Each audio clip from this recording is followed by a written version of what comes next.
because Justice Mamadou Jallo of the Bundung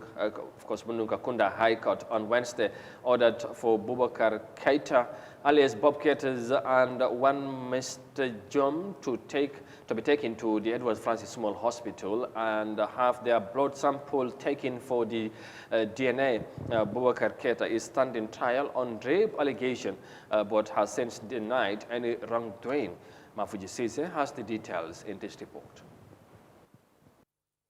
Wednesday afternoon, Kemben Tal, Deputy Director of Civil Litigation, announced his appearance for the state while Attorney Lamin S. Kamara appeared for the accused person. State Counsel Kemben Tal informed the court that the last adjournment was made following court order for the DNA of the demised Mohammed to be taken and for the court to observe some housekeeping. He said two things flown from the ruling of the court, adding that all the modalities are in place for the immediate implementation of the court. Counsel Kembenta seeks the leave of the court for the accused persons to proceed to the Edward Francis Small Teaching Hospital for the collection of a sample at the end of the proceeding. He told the crowded court that the DNA evidence will need to be submitted by the state by expert evidence record intimated at the last hearing. He said on Friday, July 8, 2022, the object of the DNA testing, Mohammed, passed away in the Senegalese capital, Dakar, but that the DNA samples have been collected before his demise. Replying on points of law, the defense counsel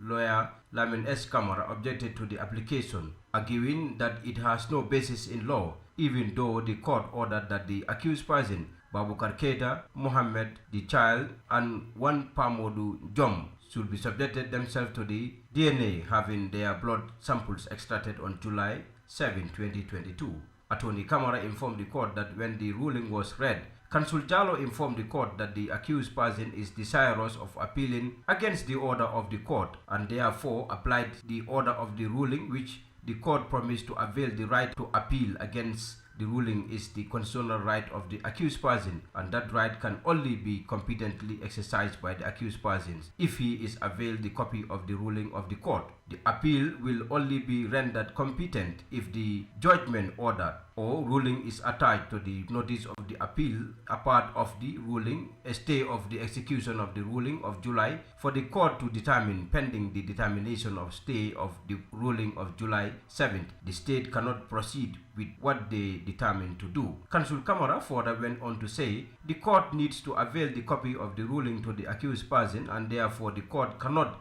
grant the application today, which can only be confirmed or done if the ruling is served on the accused person. Lawyer Kamara told the court that the state application is seeking to foster the submission that DNA has been collected on Mohammed before he passed on the 8th of July 2022, adding that this submission is worrying and disturbing, to say the least, because it can only mean that the blood sample was allegedly extracted from a child in coma, and the blood sample were collected before the court order and in the presence of no interested person, counsel, and the accused person, and that is unacceptable to the accused person because it's against all principles of fair hearing and transparency. Kamara said if the blood extraction of the child is to be subjected to DNA examination, it must be done in a manner that inspires confidence and transparency and does not enclose those. He stresses that compliance with the order of the court means extracting blood samples from the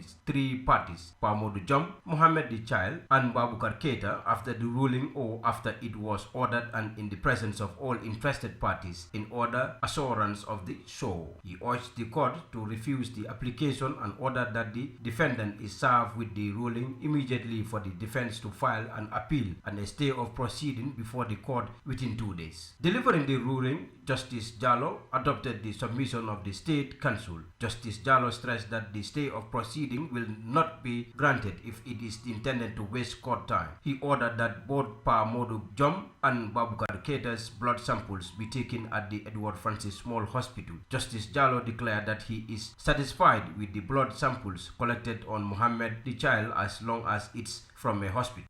The matter continues on July 18, 2022 at 11 a.m. in the morning. For Eyeafrica News, I am Mafuji Sise. Thank you, Mafuji. That is the latest update of the ongoing trial that involved Boubacar Keita, alias Bob Keita, in his alleged rape case, and apparently that is the situation. So we'll keep you abreast on the latest development as the court case continues. Yes, mun yang li mom xamna duñ ci taxaw lu yaga parce que yëfi yoon la te tamit xam nga rek duñ ci mën a commenter code baa ngi dem xam naa nag case bu interest ñu bari la ci réew mi surtout ndaw yi waaye tamit ci soo demee ci online bi da nga gis ñu toppee interest bi ñëpp ñi cee wax waaye li ci bees rek mooy xale bi nga xamante ne moom lañ wax moo am ci réeb bi gannaaw bu mu feebaree ba ñu ne yóbbu nañ ko Dakar ñu ne demut fii la conflicting reports ñoo ci am waaye luñ ci mën a jàpp ne because ñu jamoon nañ ba report ne moom xale bi dañ soxlan deretam ak deret moom kuñ tuumal ak beneen waay kooku ñoom ñett ñu compare ñu jàpp ne kooku tamit xam naa dafa nekkal na xale bi jigéen ba ak yu mel noonu ñu test li nga xamante mooy deret bi ñu def sample test comme ni ñu ko waxee ci code bi ci report bi léegi nag jooj bi dem ba joxe woon na ndigal pour loolu am xam naa nag wutee gis-gis amoon na ci waaye adderam de lu ñu ci jàpp mu ñoom yëpp dañ ci waroon a dem pour ñu test waaye xale bi dafa feebaroon ci diggante ba mujjee génn àdduna soo ñu bari tiitoon na bu fekkee xale bi génnoon na àdduna te deret bi jëluñ ko est-ce que kon lii dina mën a am waaye diggante bi far balaa mu doon génn a fekk ñoom jël nañ deretam moo tax living bi war a continuer léegi foog ñu dem ñu test ñoom ñëpp seen deret bi jël ko def sample bi ñu test ñu xam ndax xëj na ndax li ñu wax am na am amut ak mel noonu waaye loolu code bi moom mooy koy déterminer gannaaw test bi situation bi foofu la tolloogu ci li nga xamante ne moom mooy ci mbir mi. waaw yéeme na doy na war waaye li si gën a am solo Amadou mooy ne fu mu nekk nii si mbiri tuumaal leen nekk ak jiin so su ko defee li si gën a important mooy ne nañ fexe rek ba fu dëgg bi nekk mu fexe mu feeñ. waaw tuumaal moo fa nekk right now waaw léegi ngir yàlla fu dëgg bi féetoo rek ne ko nit ñi xam. loolu rek la askan bi di xaar si li nga xam ne mooy kii ñu mu bañ a am ay noteel bañ a am kumba am ndey ak kumba amul ndey fu dëgg bi nekk daal bu feeñee rek dina am solo parce que lii dafa doy waar bi ko dafa toppañi ba seen àddina jee comme ni ma déggoon benn jigéen doon ko wax waaye si French la ko doon wax mu ne image comme ak writing il est toujours reste it's almost remain always remain image writing yow loo fi write mu nekk si bug toog soo demee sax da nga ko fee bàyyi gos dafa mosoon a génne mun a dem ñu bëgg koo defloo mu ngi nekk xale bu jigéen ñu bëgg koo def demoon France bitim réew si meekuloo ko ba mu des seen yu ndaw yi mu daw mu bañ dama ko naw trop moo ko déggee muy wax mu ne tey maire la su fekkoon def naa ko picc boobu mu ngi fi moo tax mu ne nag nataal ak binda daf dee des lépp loo si def rek na nekk lu nettali bi ne war a nekk rafet ëllëg soo daf si war a bàyyi xel lii itam jàpp nañu already ñu ngi si jamono bu nga xam ne nii fii ba 100 years lu fi nekk soo xoolee vidéo yi nga gis ko ak nu mu mënta demee na dëgg bi feeñ ba ki si ne ku nekkul si dëgg ñu xam ne kii moo si nekkul ki nga xam ne moo am dëgg itam ñu jox ko dëggam su boobaa nettali du ñaaw absolument te foog naa xel war na ci mën a dal parce que suñ justice bi mooy yëfi yoon ñu bari seen xel def ci rafet ci doxalin beeg yow jàpp ne dañ independent comme xam naa bu ñu demee ba joxe ci li nga xamante ne mooy li ñu jàpp ne loolu la yëf yi demee boobaa xëy na nit ñi nañ ànd ak décision yu mel noonu waaye jamono ji lu ñu ci mën a jàpp rek mooy coow li bari na waaye comme mu ngi ci loxoy yoon kon ni ma ko waxee